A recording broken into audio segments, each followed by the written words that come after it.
એ મારા યુટ્યુબના વાલા મિત્રો, સવારના જય શ્રી કૃષ્ણ. એક સમયની વાત છે, વૃંદાવનમાં રાસલીલાનો પ્રોગ્રામ હતો. કૃષ્ણ ભગવાન રાસલીલામાં થોડાક મોડા પહોંચે છે. ગોપીઓ એમને પૂછે છે કે પ્રભુ કેમ મોડું થયું? તો કૃષ્ણ ભગવાન જવાબ આપે છે કે મારા ગુરુ પધાર્યા છે અને એમના દર્શન કરવા ગયો હતો, એટલા માટે મોડું થયું. એટલે કે પ્રભુ ભગવાન એવું હોય છે કે જે સંત હોય ને, અને સંત દિલથી હોય તો એ એમના ગુરુ માનતો હોય, અને સંત ભગવાનને ગુરુ માનતા હોય. ટૂંકમાં પુણ્ય કર્મ અને સંતોની જોડે સાક્ષાત ભગવાન હોય છે, એ સાચી વાત હોય છે.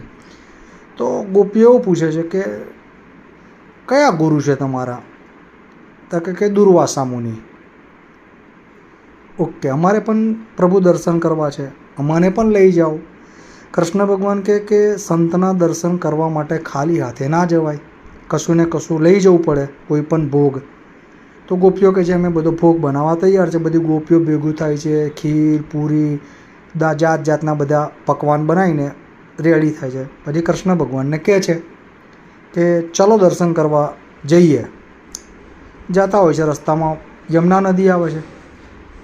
કૃષ્ણ ભગવાનને કહે છે કે પ્રભુ અમે નદી કેવી રીતે પાર કરીએ? ત્યારે કૃષ્ણ ભગવાન ગોપીઓને કહે છે કે નદીને એવું કહો કે જો કૃષ્ણ બ્રહ્મચારી હોય તો અમને માર્ગ આપો.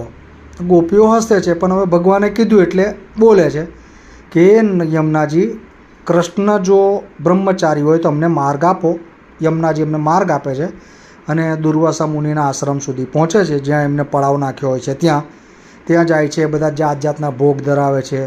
દુર્વાસા મુનિ પેટ ભરીને બધો ભોગ ખાય છે, બધું સાફ ખાલી કરી નાખે છે. દુર્વાસા મુનિની જોડેથી પાછા નીકળતા હોય છે. દુર્વાસા મુનિ કહે છે તમે આવ્યા કઈ રીતે?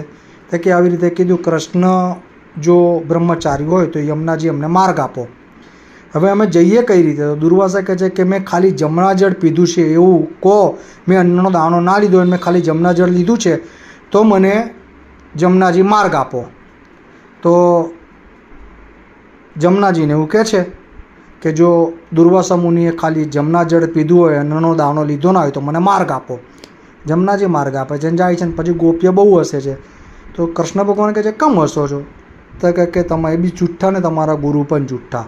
કમ તો કે તમે આટલી બધી રાસલીલા રમો છો, અમને આટલો બધો આરોગ્યું અને આવું બોલો છો કે અમે આવું છે એમ.